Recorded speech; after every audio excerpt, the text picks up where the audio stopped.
Late September, GG Alcock's book, Third World Child, was released. I've read it. I enjoyed it thoroughly. He's in studio with us. And actually, I think, GG, there can't be too many 100% white Zulu boys around. But as you were greeting Gugu when you came into the studio, she said you're authentic.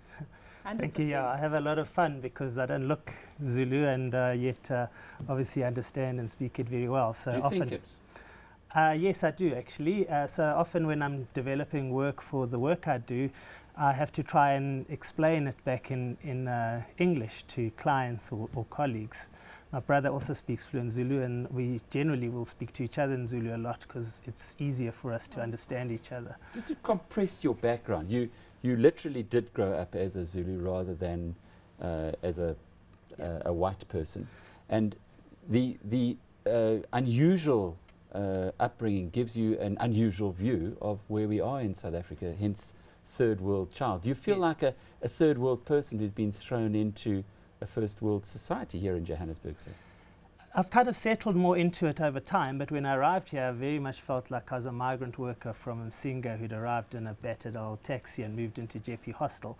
And I kind of moved quite a lot between different worlds, that rural, very third world environment, and then you arrive and they call it Gwandonga Zatuma, Johannesburg's the place where the walls thunder.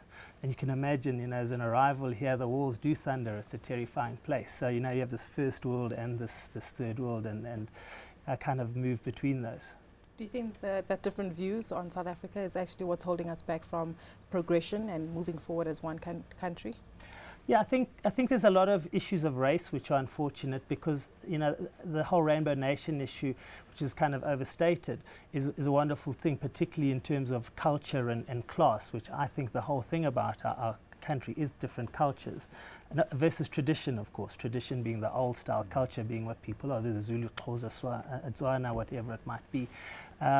It's about really celebrating those more and people understanding them, and both the people within those cultures celebrating them, and often they're embarrassed. I meet Zulu people and they say, "Oh, you're so proud of being Zulu," but I'm not. And actually they should be. And I think that's where there's a lot of potential. Nomzane, we've run out of time. Kulu.